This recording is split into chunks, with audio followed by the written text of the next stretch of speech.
আসসালামু আলাইকুম। আমি মোহাম্মদ জাকিরুল ইসলাম। ওয়েস্টার্ন মিথোলজি চ্যানেলটিতে আপনাদেরকে স্বাগত জানাচ্ছি। আজকে পাশ্চাত্য পুরাণের আরও একটি চরিত্র সম্পর্কে আলোচনা করব, সেটা হচ্ছে অ্যাট্রিউস। পেলপস এবং হিপ্পোডামিয়ার ছেলে অ্যাট্রিউস। তিনি থায়াস্টেসের ভাই। তার স্ত্রীর নাম এরোপি।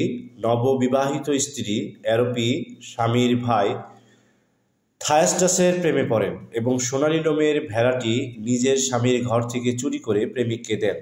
ফলে অ্যাট্রিউসের পরিবর্তে থায়াস্টেস মাইসিনার রাজা হন, কিন্তু জিউস অ্যাট্রিউসকে সহযোগিতা করেন।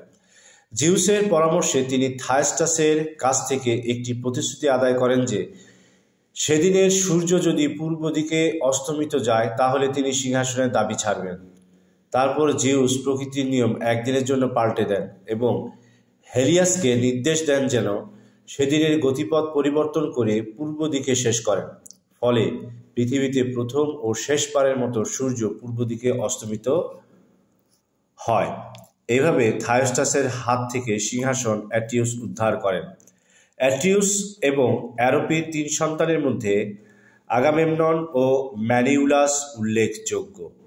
অ্যাট্রিউস তার স্ত্রী অ্যারোপির সঙ্গে অবৈধ সম্পর্কের জন্য থায়াস্টেসের চরম শাস্তি দেন।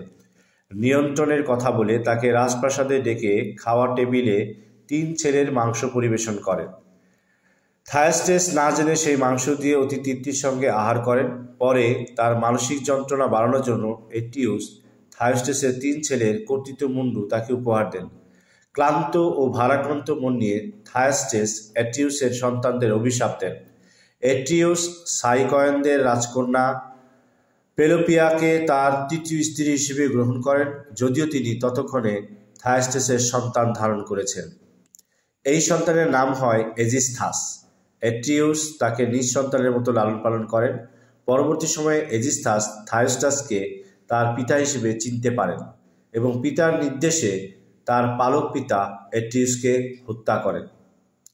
এরকম আরও তথ্য পাওয়ার জন্য এই চ্যানেলটিকে অবশ্যই শেয়ার করবেন, লাইক করবেন এবং কমেন্ট করবেন এবং সাবস্ক্রাইব করতে ভুলবেন না। অসংখ্য ধন্যবাদ।